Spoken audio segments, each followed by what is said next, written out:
Hello everyone, আসসালামু আলাইকুম। সবাইকে প্রীতীয় শুভেচ্ছা জানিয়ে শুরু করছি আজকের এই ভিডিও। আজকে আমি আলোচনা করব আপনাদের সাথে অ্যাসেটের এক্স মার্জিন ভ্যালু নিয়ে, যেটা হচ্ছে আপনার অ্যাসেট ভ্যালু কিভাবে আপনি ক্যালকুলেট করবেন। আমি এখানে ডলার আকারে আগে থেকে দিয়ে রেখেছি। আপনারা চাইলে এখান থেকে আলাদা আলাদা করে রাখতে পারবেন। তো আমি ডলার সিম্বলটা রাখছি, আপনি যদি এখানে চাইলে রাখতে পারবেন, না চাইলেও রাখতে পারবেন না। আপনার যদি মনে হয় রাখবেন তাহলে রাখবেন, মনে না হলে তাহলে রাখবেন না। তো আমি এখানে সেটের নেমগুলা দিয়ে দিচ্ছি। ধরুন এখানে হতে পারে কার, দেন হচ্ছে আপনার হাউস, তারপর হচ্ছে এখানে বিল্ডিং,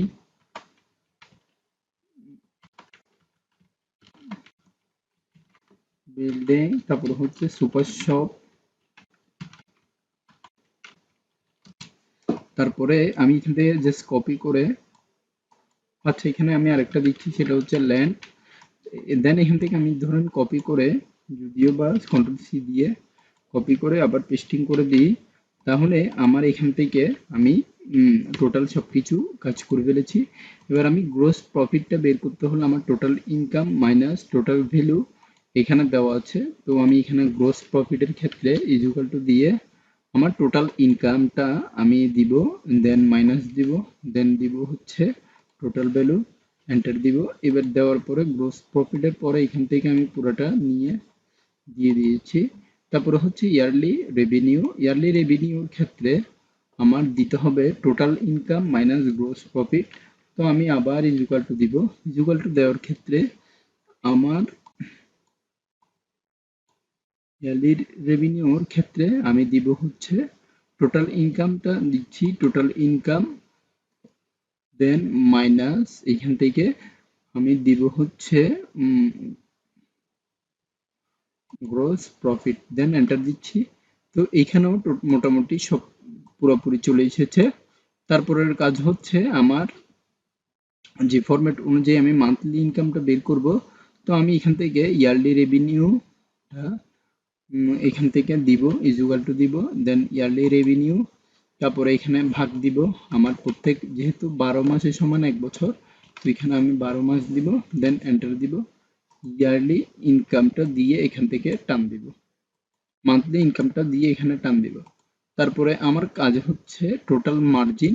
তো এখানে মার্জিন রেটটা দেখতে পাচ্ছেন 12% করে ক্যালকুলেট করতে হবে। তো এখানে দিব হচ্ছে ইকুয়াল টু, দেন হচ্ছে সাম ব্রেকেট মান্থলি ইনকাম ইনটু হচ্ছে আপনার 12% আমি দিলাম এখান থেকে। তারপরে ব্রেকেট করে এখান থেকে আমি এন্টার দিলাম। তো এখানে দেখতে পাচ্ছেন 520 করে টোটাল চলে এসেছে। আমি এবার যখন টান দিলাম এখানে পুরো বেসের মধ্যে আলাদা আলাদা করে না আসার কারণ হচ্ছে আমি এখানে সরাসরি 12% করে লিখি নাই। তো আপনি চাইলে এখানে আপনার কিবোর্ডের মধ্যে 12% ক্যালকুলেট করে এন্টার দিতে পারেন, তাহলে হয়ে যাবে। তো এখান থেকে আবার যদি ড্রপ ডাউন লিস্টে টান দেন তাহলে পুরোপুরি কাজ হয়ে যাবে। তো এখন যদি আমি টোটাল জাস্ট অ্যাসেট অ্যামাউন্টটা দিয়ে দিই, টোটাল অ্যাসেট অ্যামাউন্ট দিয়ে এখান থেকে আমি এখান থেকে জাস্ট দিব হচ্ছে এইটা, দেন হচ্ছে equal to, then some bracket. এবার এখান থেকে এটা পুরোটা দিয়ে আমি ব্র্যাকেট দিয়ে এন্টার দেব। তো এখান থেকে দেখা যাচ্ছে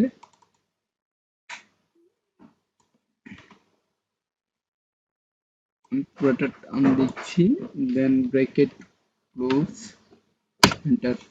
তো এখান থেকে পুরোপুরি কাজ হয়ে গিয়েছে। এখন আমি চাইলে এই জায়গার মধ্যে যদি টান দিই তাহলে অটোমেটেড ভাবে এখানে পুরো ভ্যালুটা এখানে কভার হয়ে যাচ্ছে। তো আশা করি আপনারা বুঝতে পেরেছেন যে কিভাবে একটা অ্যাসেট ভ্যালু শীট তৈরি করবেন খুব সহজ উপায়ে। আজকের ভিডিওটা আমি এতটুকু পর্যন্ত রাখছি, পরবর্তী ভিডিও আমি জানি এখানে শেষ করছি। ধন্যবাদ সবাইকে, আসসালামু আলাইকুম।